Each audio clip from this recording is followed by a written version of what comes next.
শুভ সকাল বন্ধুরা, Sumi daily live ব্লগসে তোমাদের সকলকে জানাই অনেক অনেক স্বাগতম। তোমরা সবাই কেমন আছো? আশা করছি সবাই খুবই ভালো আছো, আর আমিও খুবই ভালো আছি।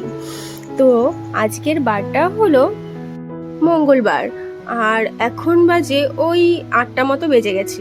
তো সকালে আমি উঠেছি অনেক আগেই, কিন্তু উঠে সমস্ত কাজকর্ম বলতে ওই বাইরের কাজকর্মগুলো, তারপরে গাছ টাছ আমার যে ভেন্ডি গাছ লাউ গাছ আছে সেগুলো একটু দেখভাল করছিলাম। মানে অনেক দিন একটু দেখা হয় না, তো সব কিছু একটু দেখছিলাম কোথায় কীরকম কী গাছগুলোর অবস্থা কেমন আছে। তো সব কিছু দেখে সকাল সকাল এই যে চলে এসেছি রুটি করতে। তো সকালের পাপাই রুটি খাবে আর পাপানও রুটি খাবে। তো পাপান সকালে দুধ রুটি খাবে আর পাপাই ও হয়তো আলুর দম রুটি খাবে। তো তারপরে এই যে রুটিটা দেখো করে নিচ্ছি। আর দেখো আমি কিন্তু ওই গ্যাসের উপরে পুরোপুরি রেখে রুটি করি না, কারণ আমার ওটা খুবই একটা পছন্দ হয় না। যতই হোক গ্যাসের থেকে এমনিই আমাদের শরীরে খুব ক্ষতি হয়, হার্টের সমস্যা হবে। তো তার জন্য আমি কিন্তু এরকম তাওয়ায় সেঁকেই রুটি করি।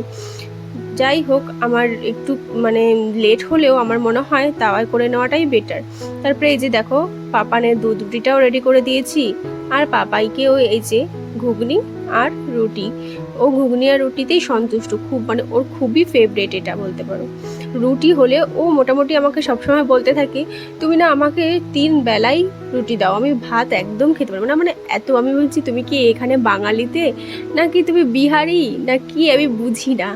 তো ও এতটাই ভালোবাসে রুটি, আর কি বলবো, ও রুটি হলে আর কিছুই চাই না। তো রুটিটা সকালে খেয়ে নিয়েছি। তো আমি তারপরে চলে এসেছি এই যে বিছানা গোছাতে। বিছানাটা এখনও গোছানো হয়নি, সকালে বাইরে কাজ করছিলাম যেহেতু, তো বিছানাটা এখনও গোছানো হয়নি। বিছানাটা পড়েছিল, তো বিছানাটা এই যে দেখো সুন্দরভাবে পরিষ্কার করে।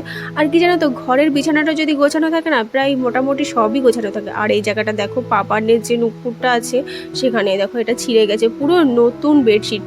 এই দিনকেই তো তোমরাই তো দেখলে পাপানের জন্মদিনের দিন এটা পেতেছি। তো তার মধ্যে দেখো এই যে বেঁধে ছিঁড়ে গেছে, তো আর কি করার বলো। তারপরে এই যে আজকে হবে শাক ভাজা। তো শাকগুলো ও পাপাই আগের দিন বাজার থেকে কিনে নিয়ে এসেছিল। তো সেই শাকগুলো এই যে আমি এখন বেছে ধুয়ে কেটে নিচ্ছি।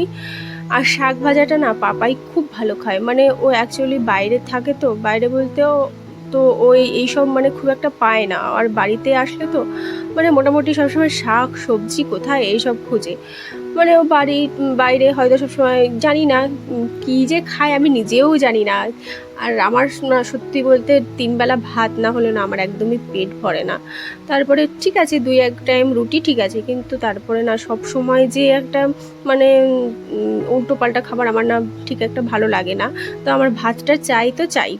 তো তারপরে এই যে দেখো শাক ভাজা কেটে নিয়ে যে ডাল করতে চলে এসেছি। আজকে ডালই করব। আর কালকে যেহেতু মাংস খেয়েছিলাম আর কিছুই ভালো লাগে না, জানো তো। মানে যেদিনকে একটু চিকেন হবে তো তার পরের দিন আমাদের ডাল মাস্ট থাকবেই থাকবে। আর এই যে পাপানের দুধটাও করে রেখে দিয়েছি, আর এই যে শাক ভাজাটাও এই যে করছি। আর কি জানো তো, মাংস মানে কি বলতো, মশলাটা না মানে মশলা খাওয়ার পর না একটা মানে নর্মাল খাবারটাই বেশি পছন্দ লাগে। আর কোনো আর কিছু মানে কোনো মশলা জাতীয় কিছুই ভালো লাগে না। আর কি বলবো, যাই হোক আমার এই যে শাক ভাজাটাও কমপ্লিট হয়ে গেল, আর এই যে ডালটাও আমি কমপ্লিট করে নিয়েছি।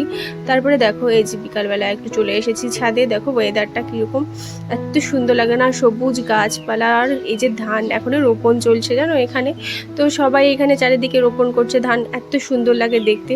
তো বিকালবেলায় যে চলে এসেছি, আর এখনো গিয়ে এখনও চুলটাও আঁচড়ানো হয়নি। আমার অবস্থা দেখে বুঝতেই পারছো কীরকম। এখন নিচে যাব, গিয়ে চুলটা আঁচড়াবো, তারপরে আবার বিকালে একটু যাব বাজারে, কিছু কেনাকাটার আছে, তো তোমাদের অবশ্যই দেখাবো কি কি কেনাকাটার আছে। তো বিকালে একটু বাজারের দিকে যাব। এই দেখো বন্ধুরা আমরা বাজারে চলে এসেছি। আর এই যে আসার সময় নিয়ে এসেছিলাম একটু বিরিয়ানি। তো এতটা বিরিয়ানি আমি একা একা খেতে পারবো না, পাপাই আর আমরা দুজনে মিলেই খেয়ে নেবো। তো আজকের মতো টাটা, সবাই ভালো থেকো, সুস্থ থেকো, দেখা হবে নেক্সট ভিডিওতে।